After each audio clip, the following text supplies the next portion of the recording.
Hi, everyone, and welcome back to the show. I am your host, Mike Malatesta. On this podcast, I dig in deep with every guest to get to the roots of their success, to discover not just how it happened, but why it matters. My mission is to expose the ideas and clues you need to inspire, activate, and maximize the greatness in you.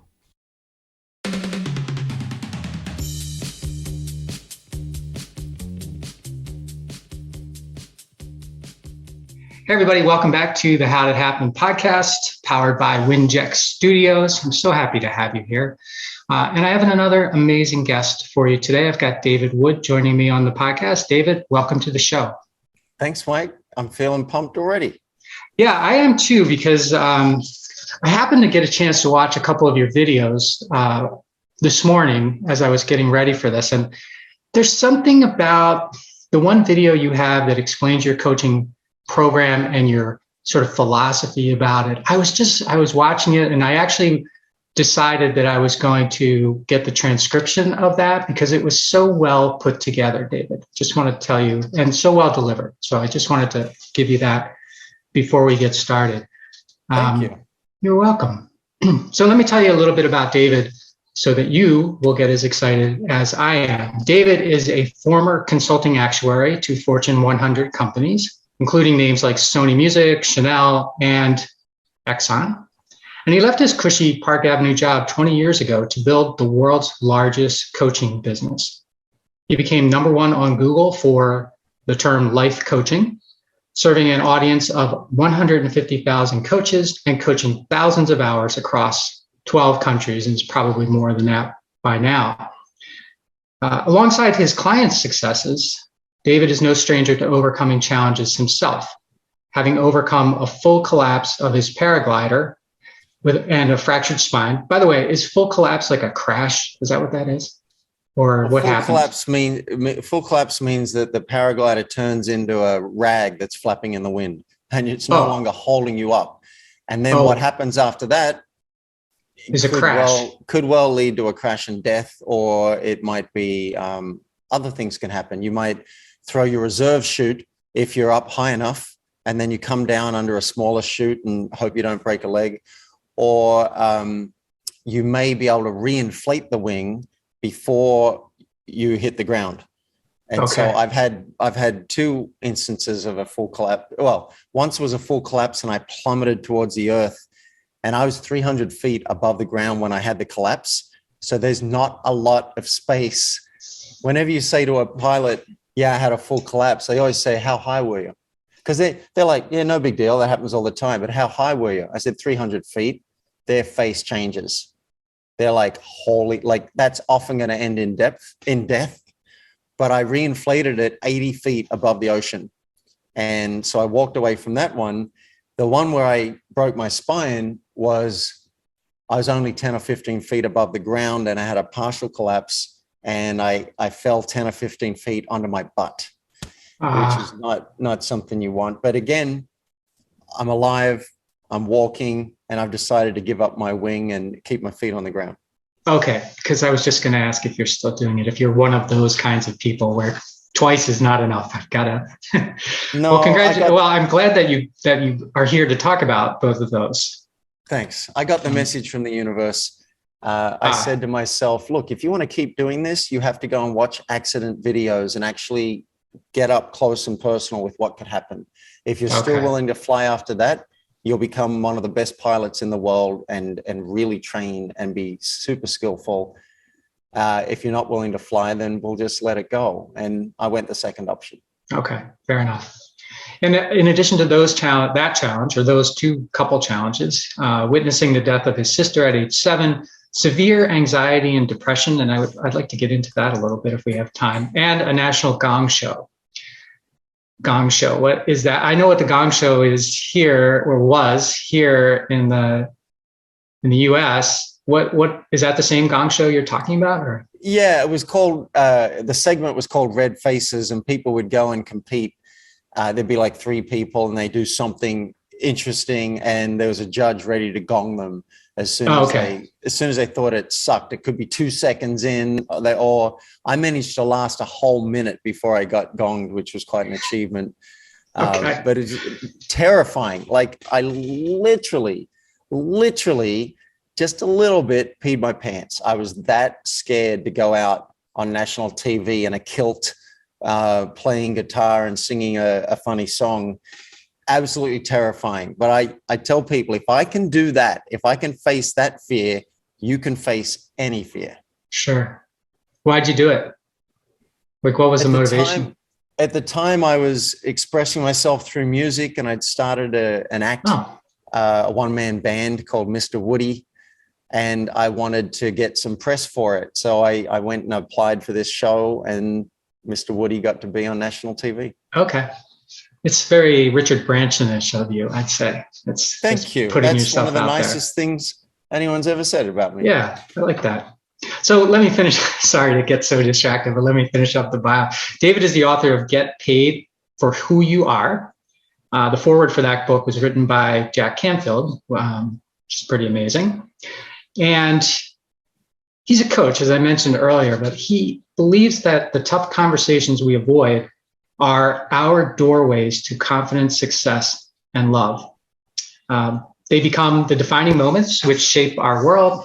And David coaches high-performing entrepreneurs, executives, and teams, and now prison inmates as well, to create amazing results and deep connections. I'd say in 6 words, David helps high performers achieve more by focusing on less. Now, David's newest book, which is coming out on June 13th, is called Name That Mouse. Subtitle, I think the subtitle is Because the Elephant Isn't the Only Animal in the Room. Is that correct on the subtitle? Yeah, because the elephant isn't alone. That's the latest. Isn't alone. Okay. That's the final subtitle. Yeah. Okay. And I'll be honest that when I got someone contacted me about having David on the show, it was that title, Name That Mouse, that really piqued my interest. And that was before I learned anything else about him. So I'm sure we're going to talk a lot about that. You can find out more about David at his website, which is focus, focus.ceo, which is an amazing URL, by the way. Thank you. And he's also got 2 podcasts, as I understand it. Tough Conversations is the name of one, and Extraordinary Focus is the name of the other. David, I start every podcast with the same simple question, and that is, how did it happen for you? I think there are 2 answers to that. And from every person answering it, what came to me when you said this before we hit record, what came to me is there's the surface stuff of how it happened. And that might be, okay, I quit my consulting job. I went back to Australia. I started singing, playing guitar, and then I discovered coaching, and I did a whole bunch of stuff that failed. I did a whole bunch of stuff that failed, and I did a whole bunch of stuff that worked. And those aren't balanced. You know, you do 1,000 things that fail, and you do 2 or 3 things that work. So I got to perform on national television, and I got paid $10,000 for entertaining, even though I can't sing. And then with coaching, I became #1 on Google for life coaching out of 23 million results at the time. I studied how to do it. And then I went and started speaking for clients. And, you know, so there's the how. And people might go, oh, okay, well, maybe I could copy that. I could speak for clients, or I could do search engine optimization. I could then go and create products, so I have passive income. I could build alliances with people. That's one of my secrets, is that I'm good at networking, building relationships. So I have a dear friend who sends an email for me once or twice a year. I get flooded with clients from that. So you could look at the how and go, that's what I need to do. But I think there's a second answer to it. And the second answer is the who and the personal work. See, I spent the first half of my life getting good at numbers and business and systems and money. And so I'm a great consultant or coach to have, when you want to double your revenue and work out systems and double your time off. That's great. But I discovered at the age of 27 that I was missing so much. And thank God I discovered it then. I discovered that I was missing emotional intelligence, how to be relational instead of transactional, or as well as transactional, how to be truly authentic and to take risks and expressing what's going on with me. And thank God I found that out, and I quit my job, and I ended up sitting with teachers and gurus and getting a lot of coaching to unravel so much conditioning about hiding who I am, hiding the mice in the room from people, and learning how to artfully name what's happening with me. And what happens is that builds trust. And people may not even know why, but they just know they want to work with you. They want to hire you. They want to promote you. They want to pay you. Maybe they want to date you or marry you. Good things come from actually doing this work. And this is why I've written Mouse in the Room, because the elephant isn't alone. And it's coming out June 13, because that is the true secret to my success. That's actually how it happened. Constantly finding, wait a minute, what are my mice? And I'll explain in a sec why we call them mice, but what are my feelings and thoughts that's going on? Because we're so conditioned to squish those down. What is happening? And can I bring that into the room and name it so the other person has a clue? And then maybe they'll name their mice. Oh, hearing that, this is what's going on for me. Now you're ping-ponging back and forth. In reality, life gets better and business gets better. That's the true answer to how it happened. Okay, thank you for segmenting it too, because that was really nice. Because most people are sort of inclined to do the how. Like, here's the how, and then we're off to the races. But adding the why to the how. Adding the who. The who, yes. The who. Yeah. There's sort of a why in there too, I think. But yes. You know what? I'm gonna confuse people now, but in authentic relating training, a better way to say it is the first answer was the what. This is the what I did. And then the how you show up with people is everything. And a lot of people miss that channel. They miss the how. So I know I'm just confusing it because I gave one model and this is another one, but you could say the how I'm showing up and the who I am is everything. And people miss that. They think, well, look, if I just do the promotion, then I'll get the sale. Well, that's true. You do the promotion and you keep on going at it. Yes. But as an example, I am blessed to call myself a member of the Transformational Leadership Council. This is a council that Jack Canfield from Chicken Soup and John Gray from Mars and Venus and people like Marianne Williamson got together and said, we need a place where we can recharge and support each other in the transformational work we're doing. They take about 5 members a year. I pinch myself sometimes, like, how did I get here? In that room, right? Yeah. How did I get in that room that I was elected, voted in, and that I get to, like in July, I'm going to go and be with an Oscar-winning producer. I'm going to be, Don Miguel Ruiz might be there. He's a member, I believe, now. And so, like, how did that happen? I believe it's mouse in the room. It's because I take the risk to say what's happening. And I'm not saying you're just going to blurt this out all the time because you can create a train wreck. No, I'll show you how in the book to do it. But I take the risk to name it. It has you stand out as someone that can be trusted. If you don't do it, if you want to be a cookie cutter and be one of the crowd, sure, you can come up with the what. You can come up with the strategies, but people aren't going to vote you into those councils. People aren't going to want to do promotions for your product. People aren't going to want to recommend you to another podcast host because you're the same as everyone else. Be more you. It's a book about taking off the mask. We don't say that really in the book. but it's about taking off the mask, and I'll show you how to do it. Life gets better, business gets better. I delivered a commencement speech to a high school recently, and I was talking to them about how you show up. And I think it was something like, how you show up is the most important thing. But the good news is it's completely within your control because it's intentional, right? How you show up can be very intentional. It's a choice, right? It's not just anyway. So if you don't mind, before we get more on Mouse in the Room, you said at 27, you discovered what we then, maybe said was your how, but, we sort of put some other words around it. But discovered the discovery itself. How did you discover? Well, I went to a doctor and said, I got a pain in my belly. And doctor said, asked a few questions, said, well, it sounds like stress. And I was like, I don't have stress. I have a pain in the belly. But it turns out he was right. And my marriage wasn't going well. I was consulting to all these companies, and I had an office. And, at the age of 26, I could call myself a consultant to these big companies.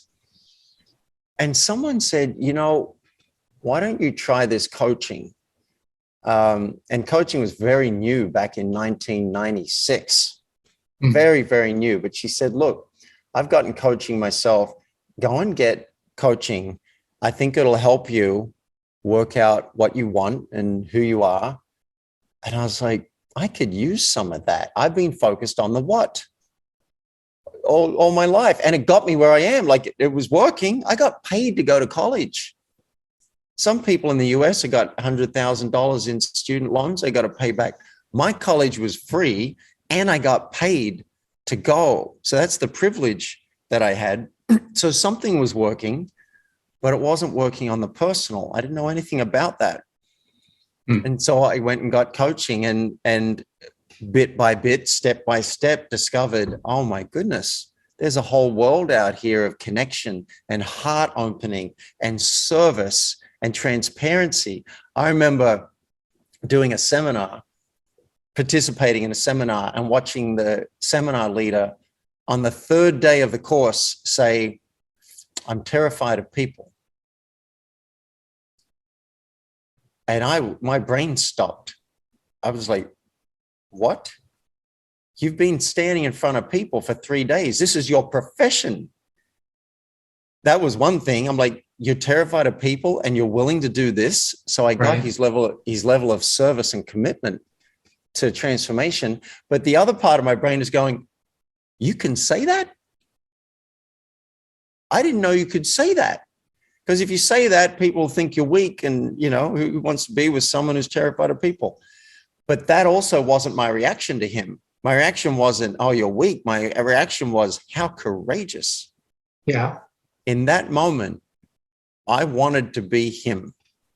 I wanted to be like him and able to discover my mice that were hiding and name them so that I could come into deeper connection with whoever I'm talking to, whether it be an audience on a podcast or in a room or my girlfriend or a child or a coworker or my boss. I want to be able to identify what's happening and artfully name it, because things get better.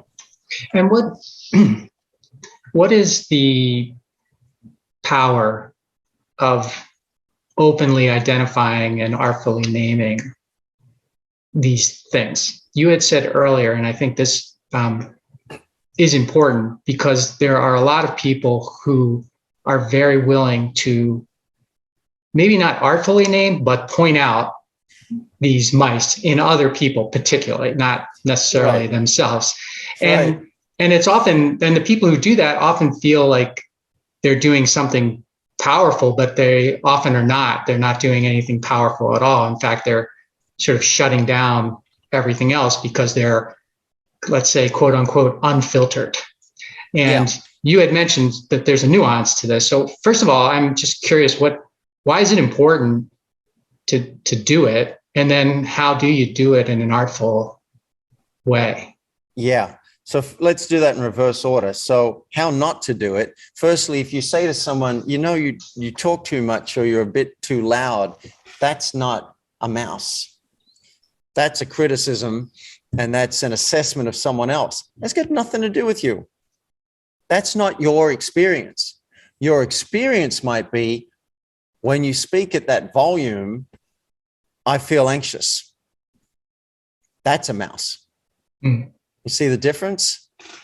And rather than you talk too much, if we check in with our own experience, like what's actually happening for me, I feel like I have a desire to speak more. I'd like there to be more space for me to share as well. That's a mouse. So I just want to make the distinction. Okay. Hugely different. This is all about what's your experience, not about what someone else should do. Now, you may have a toleration mouse on your hands. That's bugging me. I feel bugged by that. Okay, that's a mouse. I have a desire to have more space so I can speak. That's a mouse. Now, the power of naming.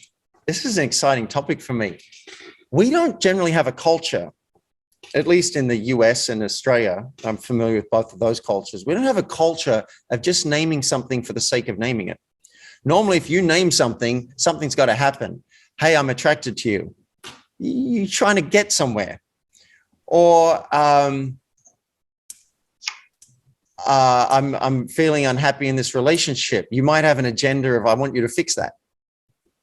But sometimes there's such power in just stating it so that the other person can observe it as well, and we can relate around that. For example, you're on stage and you're terrified. You're about to give a speech. You can ignore the fact that you're nervous and try and push through and cover up, which is what most people will do. Or you could decide to name a mouse in the room. Hey, I'm nervous. I get nervous when I speak. I don't need that fixed. I'm totally fine being nervous. But if you notice, my hand's shaking a little bit, that's what that's about. Mm. And I'm here and I'm excited to talk about this today because I really want to serve you. What do you imagine happens for the audience when you say that? Yeah, I guess they say like, oh, you're no different than me. It sort of ingratiates you to them. That could be one thing. They're like, I totally get it. And, oh, this person's being vulnerable. Notice I wasn't collapsing from it. I'm not like freaking out and you've got to save me. I'm just saying you don't have to do anything about it. I find that naming it allows me to relax. Hmm. So there's such power. People get it. Don't have to fix it. All it's done is it's been named and now it can move on. And I find that in so many relationships, if something can be named, I was on an interview this morning and after 5 minutes, I'm like, is that guy wearing a skin-colored T-shirt under his jacket? Or has he got no shirt under his jacket and he's bare-chested? Right? So that's a mouse I've got. Yeah. I got a curiosity mouse and finally I named it. What is that? And he said, it's no shirt. That's my style. That's who I am. I'm like, all right. I'm glad that's been named. So now I can let go. And plus, I liked hearing that was his style and that's just how he shows up. But it was named instead of wondering about it. In fantasy books, in magic, there's always power in naming. There's power in names. There's power in stating something. There's power when we say, I want to go here and do this in the world. There's power in it. So sometimes you'll name a mouse just to name a mouse. As in sometimes you do want to fix something or change something. So you might have a request or a desire.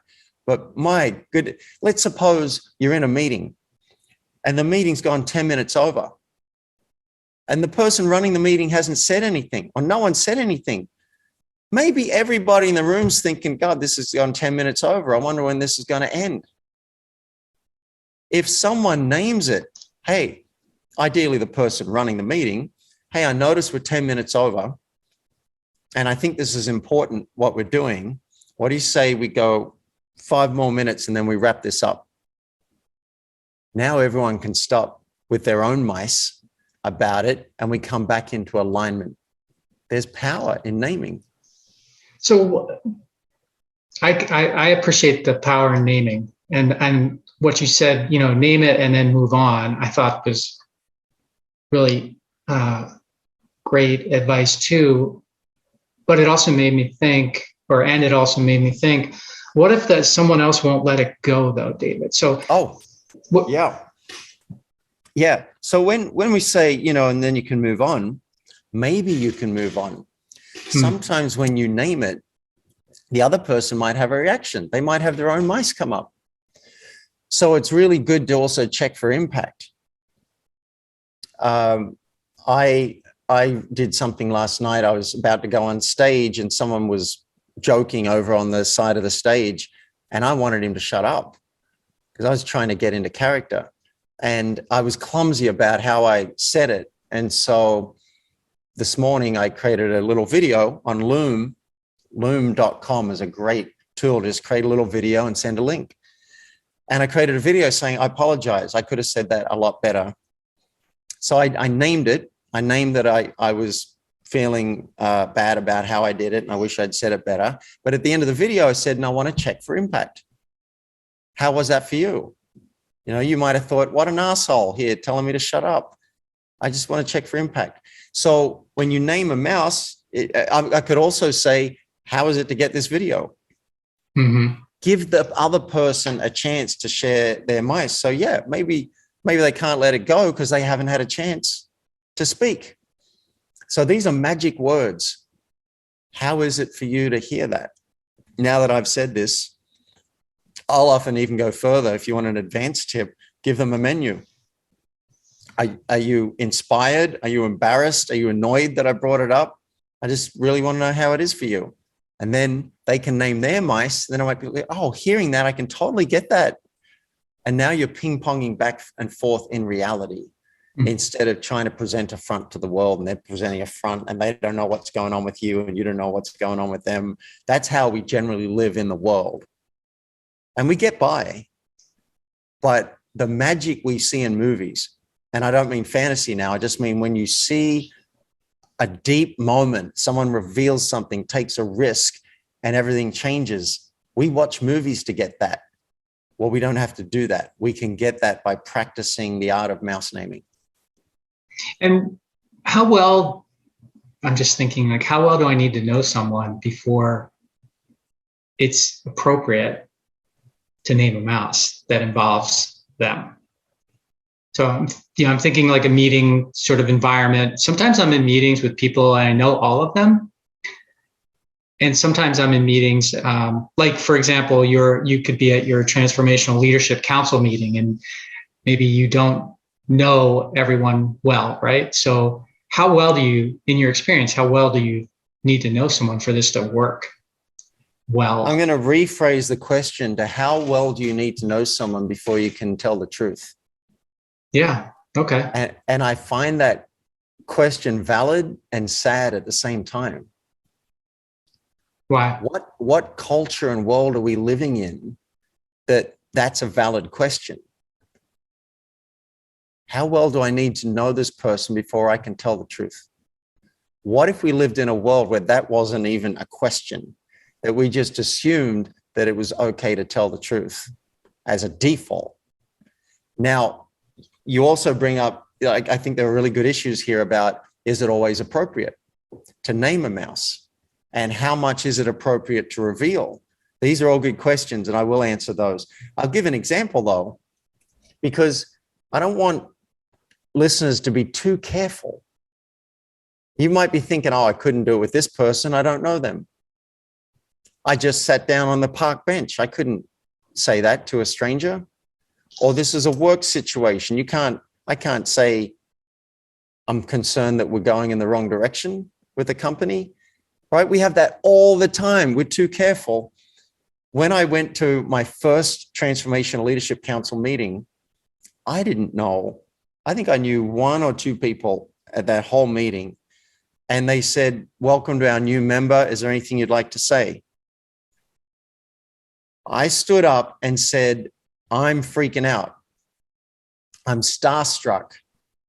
I've admired so many of you, and I really want to say something profound and deep that has you think this guy's a wonderful guy. I really want you to like me. and this is embarrassing to say, and this is my truth right now. I'm hoping this is going to pass now that I've named it, so I can relax more and just enjoy hanging out with you guys. Okay. I didn't know those people at all. Was that appropriate? Was it inappropriate? I say it's taking a risk to tell the truth and allowing people to get who I am in that moment. I think, Go ahead.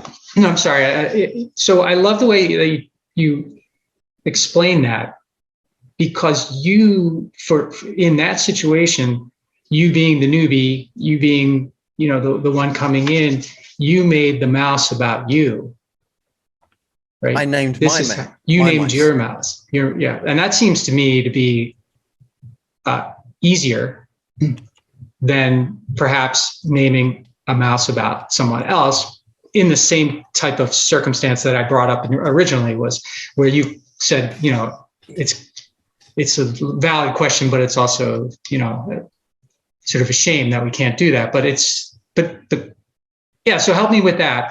The part about me being the one that says, David, man, it freaks me out that you're even here. A guy is so successful and you're here on my, little podcast, right? That's easy. But if I were to say, name a mouse about you, I probably wouldn't.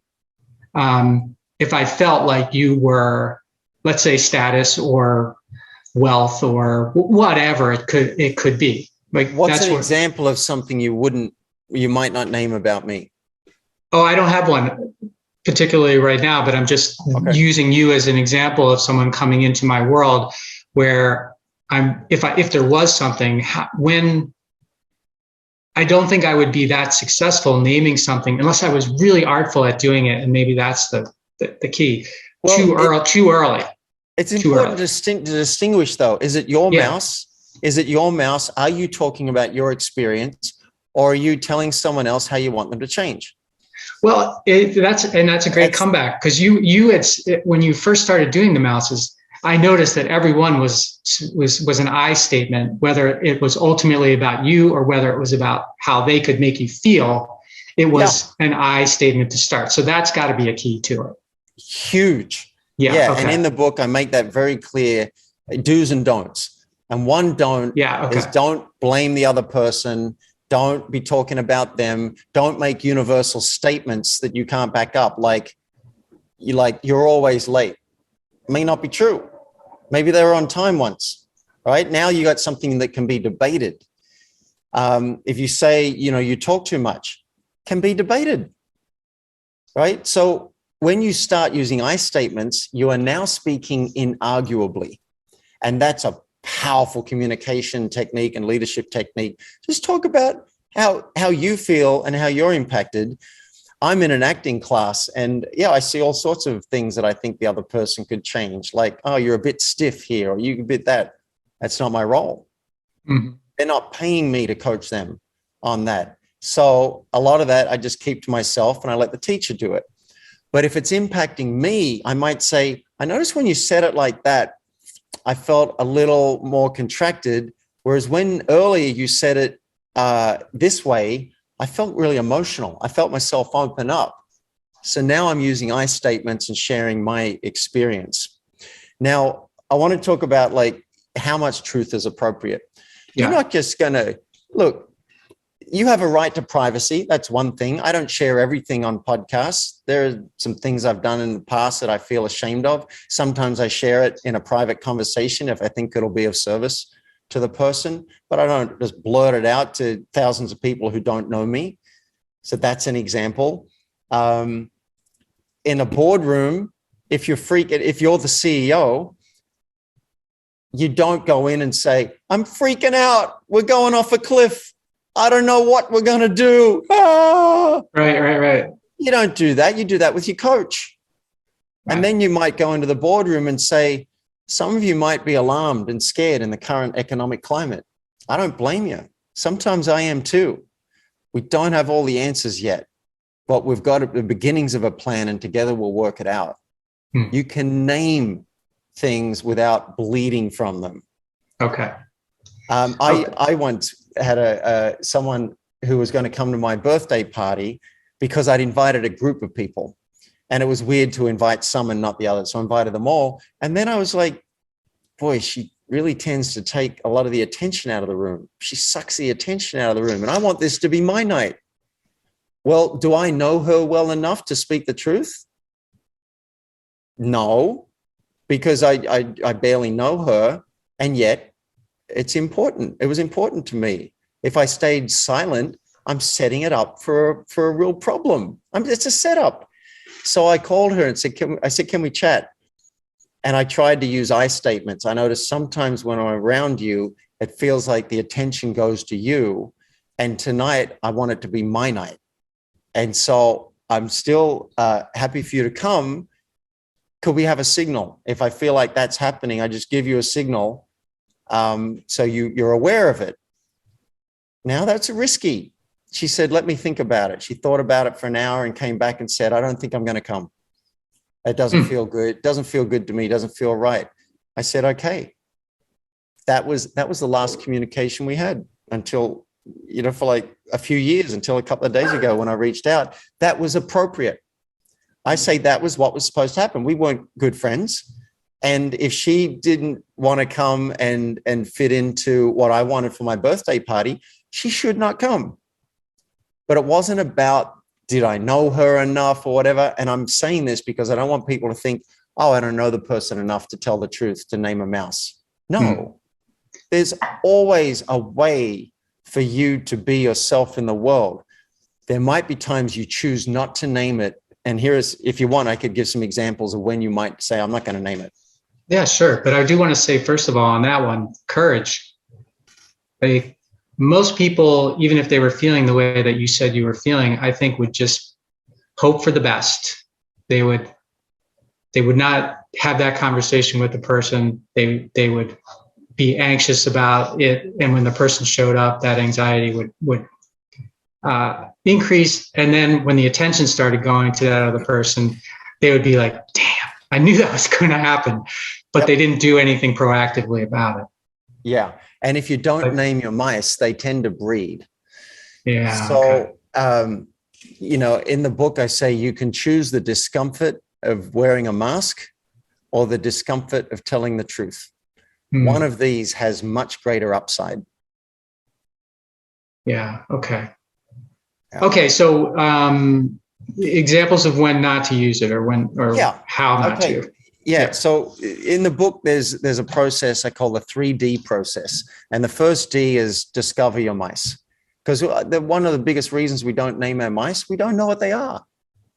We don't know what's actually going on. So there's a process to help you discover what's happening in a given interaction. And the second part, which we're up to now, is decide. Should I name this mouse? So you can weigh the scales. What bad thing could happen if I name this mouse? Might feel awkward. Let's take that example with the person coming to the party. Now let's use a business example since we've done a personal one. So you've got an employee who's not performing the way you'd like them to. You want them to up their game. If I don't name the mouse, what bad thing could happen if I name the mouse? Well, they could feel awkward. They might feel offended. They might quit. I might feel uncomfortable. Okay, these are good things to write down. These are the bad things that could happen.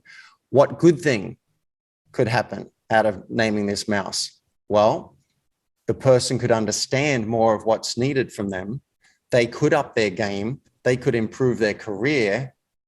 I could look better because I got an employee who's shining now. Okay, so now I see the scales. Am I willing to risk those negative consequences for the upside? Then you choose. No, I'm not willing to risk the consequences. I've had examples where me naming a mouse could have sent me to prison. When I was younger, I did some things that were illegal. And it didn't seem like a big deal at the time. But later on, I was like, wow, that wasn't cool. I tracked someone down and confessed and said, that was me. I'm sorry. Can I make it right? You may decide, look, if I'm going to go and confess to a crime, I'm not willing to risk prison. So that's done. You're not going to name that mouse. if you go and tell your partner, name a confession mouse, since we're on the topic of, there are 8 different categories of mice, by the way, in the book. Okay. If you name a confession mouse to your partner that you broke an agreement, maybe you cheated, you might lose the relationship. You might lose custody of the kids in a divorce. So it's good to muck that up and say, well, what negative thing could happen? I once coached someone on admitting to adultery 10 years earlier. She committed adultery and she kept it a secret. Her husband had committed adultery 10 years earlier, and she'd been using that to manipulate him for 10 years. And I coached her on the possibility of coming clean. I'm just going to reset my video because sometimes it goes blurry. There's me naming a mouse. There you go. I coached her on what would be the upside of coming clean. And she decided to go and name that mouse with him. Big mouse. We call that a rodent of unusual size for any Princess Bride fans. She came back and reported that they felt like they were floating on air, 6 feet above the ground, in love for the first time in 10 years. Now, you're not always going to get that. You may say, no, I'm not going to risk that. I'm not going to risk losing my job by saying this. But often the mind will hide from us the upside. I could feel at peace. I could be in integrity. I could be a role model for other people. We need to write those things down too, so that we see the upside, and then that will pull us forward often to say, you know what? Yeah, I'm willing to be uncomfortable for that. Because your mind's going to go to, why is it not safe first? Yes. Why is this not safe? That's why we need the book. Yeah, because the mind will do that. We need to generate the upside and go, oh, wait a minute. Look what's possible. I've done it countless times where I thought, no, this is a bad idea. And then by taking a risk and being vulnerable, deep connection. The bully from high school. I called the girl who dumped me twice at high school and gave me the cold shoulder. I called the boss that I sued. I called the person I committed a crime against. I've done this over and over. And it's maybe 1 in 50, even if it was uncomfortable. And even if I didn't get what I wanted, maybe 1 in 50, I thought, I wish I could go back and not name that. So we need to shift the proportion. You're probably naming about 10% of your mice right now, and they're probably the easy ones.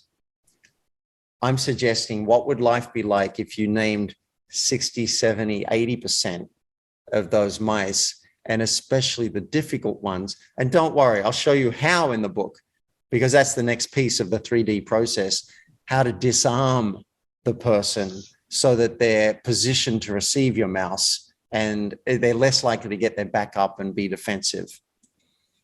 Okay, so discover, decide, disarm. Nice. I know we're coming up against time with you, and I just wanted to ask one final question, if that's okay. Please. How did you come to make the choice to put this crowd sourcing effort around the book? Because I wasn't expecting that when I saw that, and I thought to myself, oh, well, that's interesting. I wasn't sure why you decided to do it that way. So how did that come about? You mean, why do we have a Kickstarter campaign? Yeah. That's what I mean. Yeah. Crowd. Yeah. Yeah. I did it not for the funds. I did it as a test to the universe to see if the world wanted this book. So what I did is created a teaser, a preview, a trailer, which outlined the mice and outlined the concept, whatever. And then I created a Kickstarter campaign and I put it out to my audience, to my friends. And I said, this is a test. If you want this book in an existence, if you believe as I do that this can shift the culture in our world, then donate something as a sign. And we set a very modest target, $1,500. And I said, if we don't raise $1,500, I'm going to take that as a sign that this trailer is all that we're going to do. But if we hit it, we'll take it. I wanted to see, do people share it? Do people rave about it? Do people say yes? And here's what happened. We were down to the last week and we weren't even 50% funded. I think out of 1,500, we got to $700. And I'm like, I don't know what's going to happen. One woman donated $800 to the Kickstarter campaign. She just said, I just don't want you to have to worry about funding. I want this book done. I want to take this off your plate. Here you go. And I said, that's a sign to me. I'm going to do it. Okay, cool. Yeah. It's like a little market research thing, but it also seemed like you were creating a community around it. Like people could contribute and maybe get their name in the book too, if they, exactly. Yeah. And so we did. I've added the name of a Kickstarter backers in the acknowledgements, and you've just reminded me to reach out to the backers because they're the original people who made this happen, and they may want to be mouse naming champions and help us promote the book. Because I want to make some noise. I'm out to start a mouse naming revolution in our culture. All right. Well, David Wood's Mouse in the Room, it comes out on June the 13th. I mentioned earlier, his website is focus.ceo. Well, actually, let's send them to the book site. Yeah, what do you want to do? Send them to the book site. Yep. Yeah, thank you. So you can get the book at mouseintheroom.com on June 13. And if, get it for yourself to change your life and work. And if you would like to be part of starting a mouse naming revolution and make some noise so that we can actually shift our culture, you can help us make it a bestseller. And here's my desire, Mouse, is that you set an alarm for noon Pacific on June 13. And if you're hearing this after that, that's totally fine. Get your book at Mouse in the Room. But if you got this in time, go at that time and we'll have a Kindle special for 99 cents because that's how the game's played these days. Buy 15 copies on Kindle for 99 cents. And if you love the book as I do, you'll be able to go into the back end on Amazon and gift those as copies to your family, to your friends, to your coworkers, your team. It's a lot easier to be mouse naming when the people around you are also mouse naming. So mouseintheroom.com, get one copy for yourself or help us make some noise during that launch week. Brilliant. David Wood, thank you so much for coming on the show. My pleasure. Thank you, Mike.